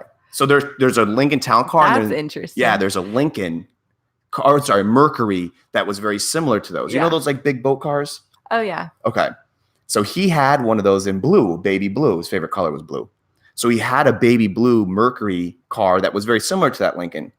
I'm telling Camille that, babe, Matt used to have one of these. It was like kind of special that we just, not even kidding. This is old. Those cars are old. Drives by. And I'm not really into like, they're speaking to me or like ask the universe. I've heard that when you dream about someone who's passed, they're coming to visit you. Yeah. Like that's them coming to see you. So it was so, and I said to Camille, Matt used to have one, and I normally wouldn't have, like, as it's happening, which just sucks. Like, I don't have a lot of people that I can talk to about Matthew because it's getting there. It's like it's happening. Like, it's the world's spinning at 1,000 miles an hour here. Like, and I have a few select people that I can call, and those that know who you are, exactly who you are. And I can call them and I'd be like, I had a Matt dream, or like I'm having I call it a Mateos day. Like, it's just like one of those days. I'm just like, God, I need him right now. Point is, I normally wouldn't even have said anything to Camille, like, cause it's just like saying that like I pooped today. Like it's that common. Habitual that I'm like, and I'm so glad I did. Cause I go, babe, Matt used to have this same car in blue. A blue one? Drives by. Oh, that's crazy. And I was like, oh my God. And of course I wasn't like, but I thought, and once again, I'm not into this, like, what did this mean? Or are you talking to me? I just thought, I love you. Like, I love you, you son of a gun. Mm-hmm. And what a crazy feeling to see. And like I said, it's not common. I may go the rest of my life never seeing it's this old school blue Mercury Lincoln town car looking thing that you don't look at. You're not going to see. We won't see one drive by. That's just how you know. Is that cool? They're with you always. It's an interesting thing. I've lost a lot of friends, like for a small town, like had a lot of people that have passed, which is strange. But it's just funny because you get those reminders, and then sometimes you get the like overwhelming emotion where you are crying, and it's like years later, and you're like, what is this? But you just. Yeah, I understand that. I came home really drunk the other day, and all the birds were chirping. It was like the middle of the night, and I was like crying. I was like, I miss my friend, and my boyfriend's like, are you okay? Like, you're drunk. It's the middle of the night. You're crying because the birds and your friend died. I'm like, yes, I am. But I understand those moments. Yeah. Like, I don't know. Death is weird.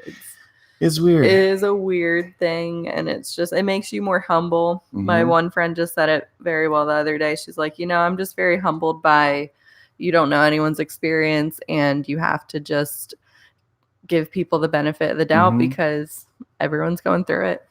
Well, that's why I love you so much. When you first walked in, And it happens to me a lot. You know, a lot of people contact me and they're very, very vulnerable, and they know that I never kiss and tell, and meaning that they share with me their life and it stays with them and me. And they know that not only do I like pray with them a lot of times, but I love on them. But my point is, when you're vulnerable, I think it actually helps as long as you have the right mindset, and you have a wonderful mindset. You know, like when you walked in, you're like, I'm going through some shit. Yeah. I need you. But it wasn't like, so listen to this. It was like, I had a flat tire. It was, you didn't like, you're like, you know that you need to use it as like artillery to move on. Like, all energy, you got to channel your energy or channel your pain like the right way.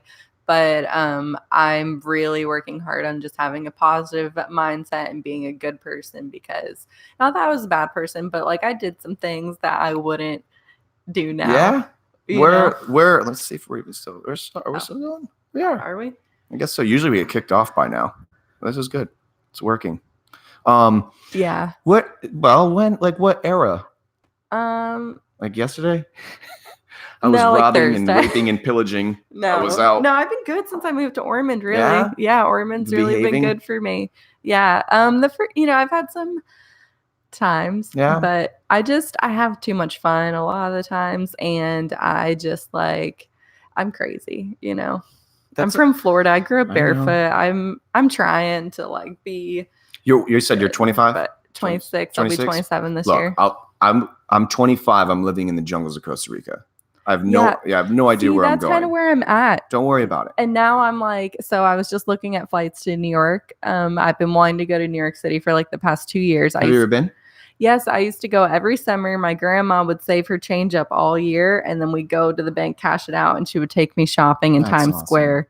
Yeah, so I'm like, and I've got a lot of family there. Is grandma still with us, or is she? No. Okay. No, she's not. But you want to get that. Yeah, and I haven't been back since I was like 13. I went every year. Yeah, so I'm like, so I just looked at B&Bs and stuff, and I'm thinking, should I just go for a week, like by myself, just, you know? Have you ever traveled alone? No, I think I would love it. Listen to me.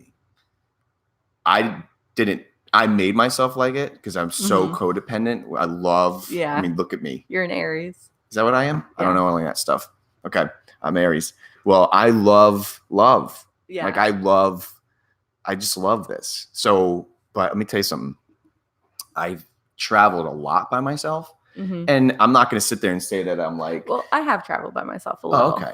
Now that I've been flying on the plane by myself since I was 5. Okay. Like alone. But have you spent like a week or two marinating solo dolo? No. Okay. But I could be down for that. Don't get me wrong. Once again, it's not like I'm sitting in there doing like somersaults and happy I'm alone. Yeah. But I love to read, so I could. You do a lot of reading. Yes. Have you done that? Well, I'm sure you have, but like once you do it in a remote destination, you roll up to like that venue, bar, restaurant, and you sit there, and it's like your second or third visit, and you start to get like, people are like, hey, it's good. It's good. Yeah. It's good not to be known, and it's good to get known. Yeah, I want to start making some connections up there. Yeah. I just, in the creative field. Let me push you over the why. What was holding us back? Is it fiscal time? A little bit of both? No, it's just like I want to make sure that I have enough money to pay all my bills and do that before you roll. There's nothing wrong with that. That's why I haven't traveled as much as I would like to. I don't want to come back to nothing, not having a house. You know what I mean? Like, I know. Got to make sure everything's paid and all my work's done, and then I could work up there too. But yeah, so I think I'm nothing wrong trying with to go for a week. Being responsible. Yeah. See, that I wasn't responsible for a long time. If you want, here's a little trick of the trade. Before you go, depending on what area you are, especially what suburb. Now, Manhattan in general is a zoo. Yeah. You know that. Like, I'm talking just in the interneting realm. We're nothing. Yeah. You know what I mean? Like, exactly. Like, there's 5-year-olds that are doing better than us. Well, what I found is you have to create your own niche, and like I went to not a job interview, but I met with this media company years ago, and they didn't have a job for me. So I was like, I want to work with them. So I made a job for myself, and I said, well, I can come shoot with you and do behind the scenes Instagram stories, like just something. And it turned into this whole thing. But I was like, you have to think of how you can creatively, like, well, this job doesn't exist, but I'm going to make it. Yeah. And then, I'm not going to go up there and be a social media manager in New York. Like, no, there's a million people with freaking master's Right. degrees doing But that. watch this before you go. And I do this to this day. Wherever I travel, Mhm. I think Camille's working on this right now. Wherever I go, before I go, I scour all things related online, like Craigslist and job boards. I love Craigslist. Yeah, I love Craigslist. And you look for people that are hunting for interneters in Mhm. all realms of what we do, and then reach out to them and say, I'll be in your neck of the woods, A, B, C, D. And I get a lot of work that way. Really? Mhm. Yeah, that's kind of It's a great idea. I want to really start traveling for work. And I have this ongoing joke with my dad now because I said this to my family. And we were at like a family function and there's all these people around. And I said, yeah, work's going really good, but I want to start traveling, kind of getting out more. And and I'm talking going all over the country, even international. And he goes, oh, yeah. So where are you going? Like Palaca? And this is like in front of I love your family family. friends. I don't even know them. They Yes, just sound like they bust your chops all the They time. do. They are great. They really are. But so ever since then, I've been like sending him pictures of Placa, like big day, and like it's this All ongoing packed. thing. Yes, I'm like, I sent him a picture of Angel's Diner, and I was like, this meal is quite a luxury. Good thing it's a business expense. So it's been this ongoing I got thing. my reservation. Yes. But well, I will. Once again, this is stuff that I don't post. So if people listen to it, then I'll let you know some secrets. You know, we're away. I'm away. We bounce around a lot. I'll help you out as much as I can. Yes. I got places that will blow your mind. That would be awesome. So one of my favorite disappearing acts is Aruba, and I will help you. Ooh, yes. I will show you. Said the blue water I showed you? Yes. That's my guilty pleasure. That's another thing. I can chill on an island like. And you know me, and for those that know me, my amigos know that I don't have anything. So I don't have where Camille and I, get off on each other is the fact that we travel. We keep it, and everyone can do it. It's really not, it's not that expensive if you really, now with me being the man, it's a little bit harder because it's like I have to buy 2 airplane tickets. I have to buy, but when you're doing it and you're solo dolo, I have another secret place too called Fajardo in Puerto Rico. You can get there and back on a 5 to 6 day trip, like a week. You're talking $80 to $90 a night on this beautiful Airbnb on a cliff. Oh, nice. By the Caribbean. And it's a very Flagler Beachy-ish. That's always what I'm hunting for. A Flagler Beachy-ish genre where it's small town. No commercialization. But it's not for everybody. I don't know if you're into that kind of travel, but I will. And there's always internet. I'm like total opposite ends of the spectrum. I want to do like Manhattan and that whole vibe. Or I could like wear my bathing suit for a week, no shoes, like live off beer and work. Well, you got to do the Manhattan because I could sense it in you. That's that's special to you. That's grandma time. Yeah, and it's like very, very special. And I feel like she always was very like she never called me Kayla. She always called me Eve.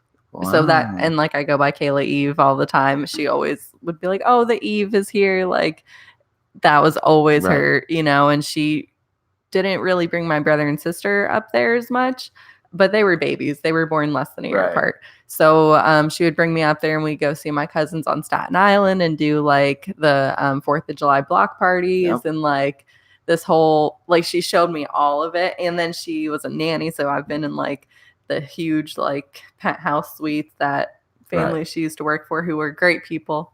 But it's just like she showed me all of this. Yeah. So I feel like you gotta go relive it. Yeah. We have a similar story. I was just talking, this was the midnight banter I was having with Camille yesterday. I was super spoiled. And because I was a well-behaved kid, and I'm not just saying that, I was told that I was a very quiet, like you could throw me on a couch. I was very, very well-behaved. Wow. Mm-hmm. My brother was a terror. So what happened was we would go to Massachusetts. That's my New York. Yeah. Every summer, spring, anytime we had time off. And I flew a lot by myself because my father worked in the airline industry. So he would bring me to the airport and knew the people that were like taking care of me. And I started flying by the time I was probably like, I don't know, early teens. And if not even younger. And I would, of course, get there and my grandparents would be waiting for me. But point is, I used to be alone. I used to be able to be with my grandparents alone a lot. Yeah, I've had a lot of that. I love older people. Yeah. And even some of my best friends are like 45, 50, which is like... That's good, though. But then I've got friends my age, too. But Those are I filter like that. people. I had so I had a sleepless night the other night, and I had this thought about like I have this new thing where if like I pass out on the couch Mm-hmm. and I wake up at like 2 or 3 and I go to bed, I'm like up. Yeah. I don't know what it is. I can't, and it happens like once a week or so where like I pass out here at a nice like at 8 and 9, and then wake up at 3, and then I'm literally like up till like 5. So the other night I literally was up. And I use that time at that point, not to sound like I'm Mr. Gandhi, but like I pray a lot at that point. Yeah, I do too. I do a lot of like, if I'm like, whichever hey, way you do it. Yeah. Like, I'm like, hey, if I'm going to be up, I try not to like I try not to entertain at that point. I'm like, something's going on here. I should probably talk to a higher being at this point, or like do something. Just think. And I started thinking about, and maybe this is written somewhere, so I don't want to like maybe I don't want to, if I didn't coin this. But I started thinking that like life is very much like a fish tank, you individually as a human. So you've got a fish tank and you have, let's take it from, I'm still learning this. So I don't have it perfected yet. But yesterday it came to me, been thinking about this like 3 or 4 days. Yesterday it came to me that like the light in the fish tank is like your God. Mm-hmm. You know, like it's the artificial light to the fish tank, but it supplies the nutrients and the thing. So there's your God. You have the filter. And the filter to me are the people that you choose to be in your life that like deal with your shit. Oh, okay. Yes. Get me? Yeah. They deal with your water. They allow you to they allow it to take what you have, and they filter it and they give it back to you. And those people I feel are your wisdom people. They're your filter people. You see where I'm going? Yeah. Then I still haven't perfected this yet. Then you have the fish. And or whatever creatures are in your tank. They are beautiful. They entertain you, but they do nothing but shit in your tank or dirty the tank. So there's those people, and you self-identify with who those people are, and you realize like they are very pretty, but they are taxing on your tank. So you need those filters. This is a great metaphor, Chenzo. You like this? This is really good. So this came to me. And once again, if this is somewhere, I give you credit because this has been coming to me. Yeah. Now, I think I stop about there. I need more parts. Like, I'm sure there's more to this. Maybe the gravel can be like, I don't know, like the gravel is where we are, but that has to also be changed and cleaned. But you don't even need that. That's not even in every so just stop there. You're good. Filter, light, fish. And the water is like something about your habitat and the things around you. Your habitat. I'm sorry. I just get comfortable. It can move. No, I know. You really do start to forget your. So, if we're even still on. We're still on. I think the last thing that you could add to that is your things that you have in the tank, your rocks, your algae. That's like your habitat and your surroundings, because your surroundings is very important to you getting with that light. Because I'm minimalistic. I throw everything away. I don't like shit. I'm sorry for cursing on here. I have a lot of plants. That's the best present you can get me as a houseplant. Okay. Or any kind of plant. I just love them. And that's pretty much my house. Like I don't have. Yeah. Look at. Yeah. I like it in here a lot. It's nice. I don't feel overwhelmed. Your cabinets are beautiful. You won't know who lives here when you walk in. Yeah. We don't have anything. It's just here, you know? And I think you guys B&B a lot. Oh, and you know that kind of vibe at a B&B. It's like I can stay here and relax and I'm calm and but you don't feel too, I don't want to say too homey, but I like that feel of when you go to the B&B. When we so once again, I don't post this a lot, but we've been away for like 2 weeks. Yeah. And while we're away, we were literally walking in a neighborhood that most people when we told people we were walking around, they were like, you were walking through there? And you know, for those that really know me, when I'm walking in my booty shorts, bare back. Like I'm probably one of the easiest targets to like want to throw a rock at if you're a jerk, because it's like, who is this guy? You know, like I don't care. Are they bright shorts? No, I'm not that bad. I mean, they're not bright, but I'm sure they caused some tension. But I got her and me, and not one person hollered, yelled, like even at her or something. So we like broke this like yoke of, oh my God, you walk down this like ghetto. But point is, it's something really healthy on your psyche to be somewhere you don't go a lot because your senses are so alert. And I'm not talking about, you don't have to be in a, you know, and it's Manhattan. It's literally as easy as changing your zip code. Get it outside though. You got to walk. That's my rhythm. But you got to get it. Even so, I was looking last night at co-working spaces or something. I would like an office just because working from home, you know how it is. Yep. It's great in so many ways, but sometimes you just need a professional space that you can go do what you need to do. And I don't have any leads on a co-working space or anything like that. In literally from St. Augustine to Daytona, I found nothing that you can go. If you go to Miami, there's places you pay like $45 a day and you get to use the space. And there are these long farmhouse tables that you just work at. Like Barstool, have you seen their new setup? Yeah, like that kind of feel. There's nothing.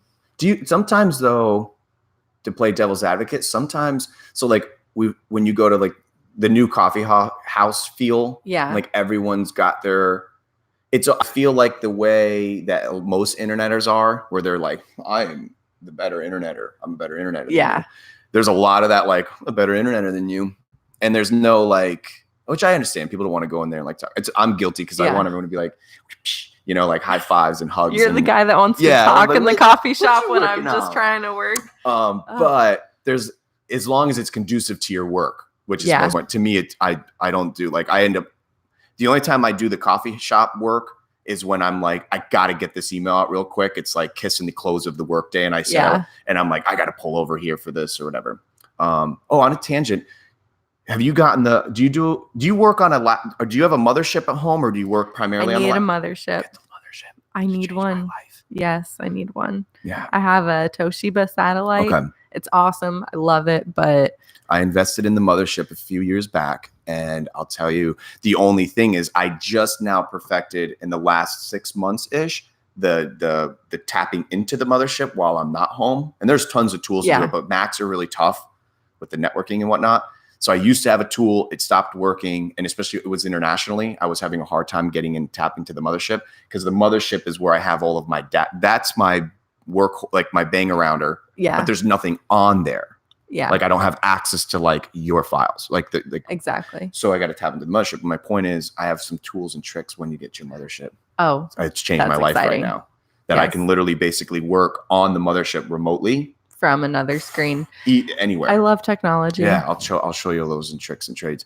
But get the mothership. You hear Mac getting made fun of so bad right now. They suck. I'm not a big Mac You're not fan. A Macer? Yeah. No, I switched just because stay that way now. I wanted to check it out, and I have to say I love Windows. Yeah. I have a Galaxy. I don't like it very much, but I had a Pixel and I loved it. Pixels are great. Yes, but I had it plugged in. We took a road trip to Sarasota, and I had it plugged in on the car charger, and it overheated completely, so now it won't turn on. So I just had to go buy a... Was it an aftermarket wire? I don't know. I know, man. Well, that's what I bought it for $100 off eBay. But the Mac is an absolute laughing stock and has been for a while. And those that disagree, go do your research. I get at meetings, I've been hounded a little bit about not using Mac products or Apple products. The problem is with Apple products right now is that you have to have old school Apple products. The new school Apple products, you're absolutely getting ripped. There's no quality. They're literally, you're buying just refurbished basic, like this thing. I have to tell you, this is a double-edged sword. That MacBook Air has literally, I don't take care of that thing. I put that in this little bag and bang that thing around. It's scratched, it dented. That thing works. But the new stuff, even their new, did you see them being made a laughing stock with their stand for the new? No. You ever heard any of this? Mm-mm. It doesn't really matter. It's just comical. But they have their new monitor. You know, their monitors cost $1,000. Okay? Well, I'm not surprised. So, and I'm one of the idiots that got it years ago. It's a Thunderbolt. That's what they called it. So it is cool because once again, the continuity factor, it works and communicates well with the actual mothership, but it's this display and da-da-da-da. So now they just came out after a handful of years with their new display. So the new display now is like $4,000, I think, give or take. And it does all these cool things. It's the pixels and da-da-da-da-da. It's not really up something that people like you and I would need. But here's the kicker. The stand for the display is $1,000. Can you imagine that? It's the coolness factor. Of metal. So they're getting made as social media and people are becoming more apt of just like, there's trolls, but then there are people that are educating, and the people that educate I like, and they're just straight up going like, Apple, get your shit together, man. I'm an educated troll. Yeah. I just troll on Instagram. It's so easy. What do you troll? I don't know. Just some like people. You make comment trolls? I just say what I think about your, and if I, you're one of those. Yeah. I've never been trolled like that. Yeah. If their ice cream sundaes look stupid, you say like stupid Sunday? No, I mean, if they just post like, okay, sometimes I do nice things before I say a mean thing. Like this one place, the Salty Shack in Cocoa Beach. It's like a little boutique. Mm-hmm. The owner always posts a picture of her in the outfits. She never smiles. She's so cute, cute, pretty. So everyone, I'm like, are you going to smile today? Like, people hate that though. Yeah, I don't care. I know. I guess I saw someone do that to somebody the other day, and it said like, why don't you smile more? And it was a dude on girl, meaning like the dude saying it to a girl. And I'm like, oh boy, you're gonna get deleted or blocked. I just say funny, stupid things on stupid videos. One time I got called out. I had a troll account and I said something. You had a troll account, Kayla? Yeah, it's called a Finsta. You know what a Finsta? I just found out what "see you next Tuesday" means. Oh my gosh. That's a girl thing? Not really. My dad schedules a meeting with this lady every Tuesday just so we can say that to her at the end of the meeting. Not every Tuesday, but the only. I'm at a restaurant and this bartender was fantastic, great energy. And she said it like, she said, not to me, but because you know me, I'm always like, how is your day? Like, how are you doing? Yeah. Not like, hey, how are you? We were there for 3 hours. So I was she's telling me her whole life. Yeah. And after like the umpteenth hour, she's like, yeah, I had a customer the other day and it was totally like, see you next Tuesday. I was like, did she come back? Like, I didn't know. I really didn't know what it meant. And Camille isn't usually like super edgy street like lingo. Yeah. And she's like, oh, she loved that. Like she knew, and it's something like I didn't, because I'll pick on her that she doesn't know anything. And I was like, see you next. I never heard that. Yeah. Is it a Tuesday or a Thursday? You can use both. No one says Thursday. That's like Taco Thursday. It's not a thing. See you next Tuesday. Is it? Have you ever? I think it's a girl thing.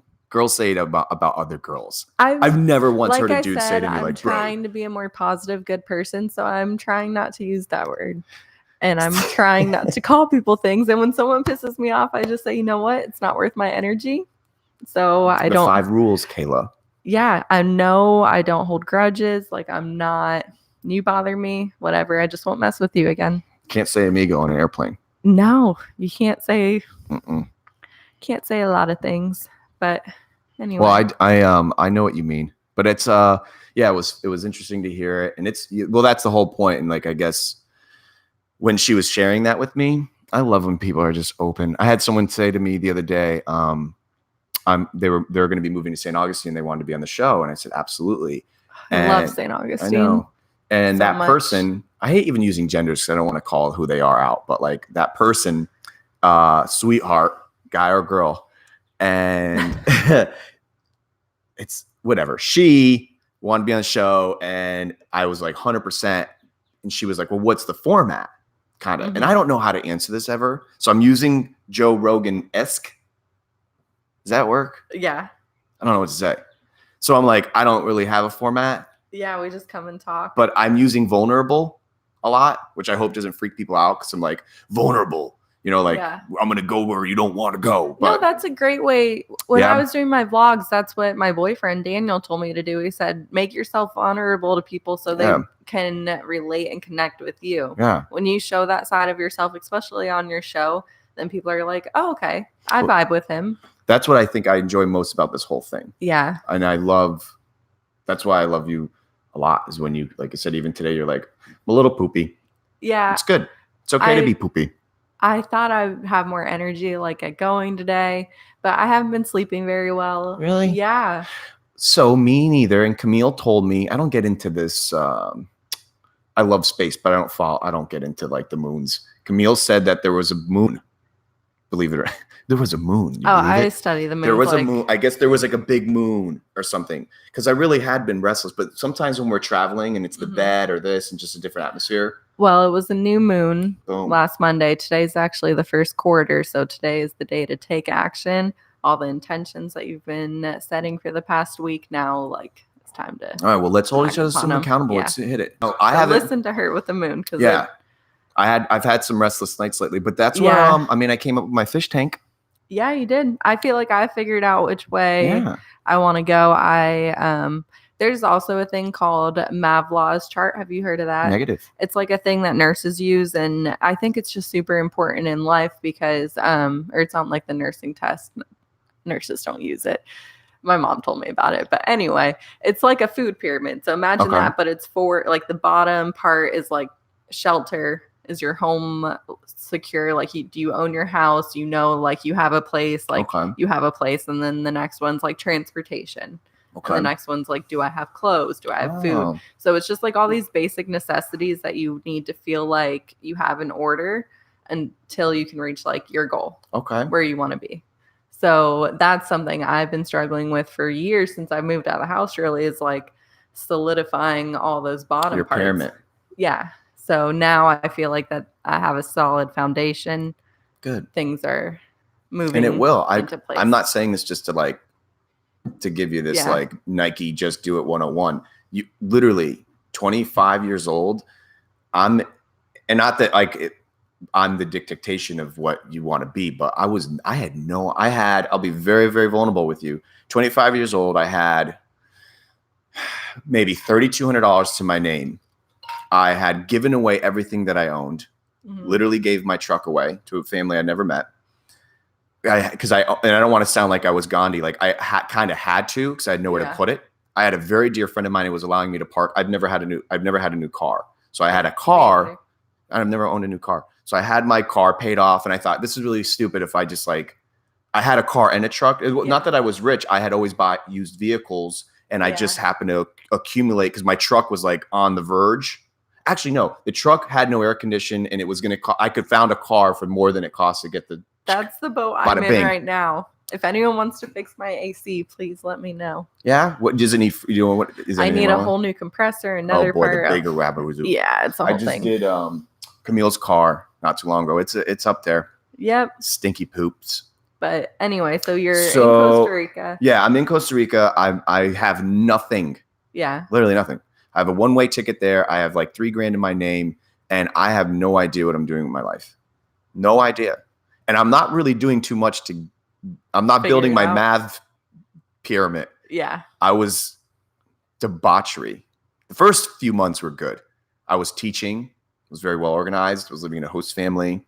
And then I became like a Tico.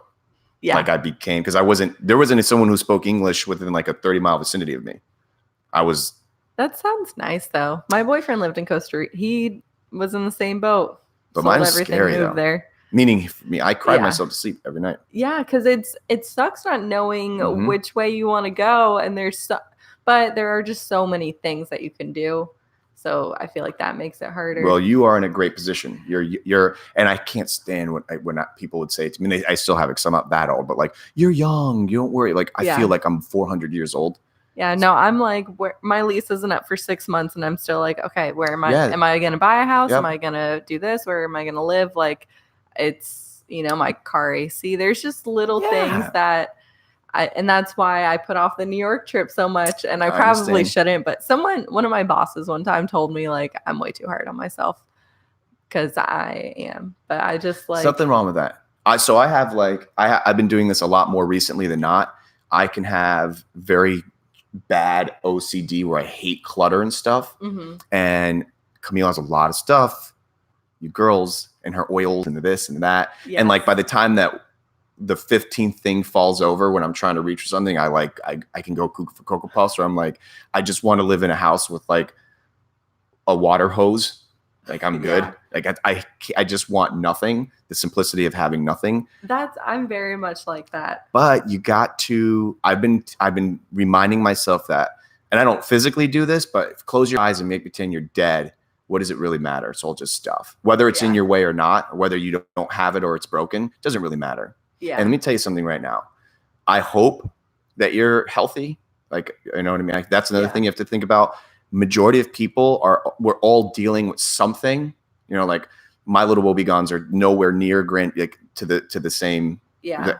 But think about, I told my dad this yesterday. We were watching a show. I was watching like this quick clip on a chiropractor helping this person who couldn't walk. And I just thought, I leaned over my dad. I was like, we're so blessed.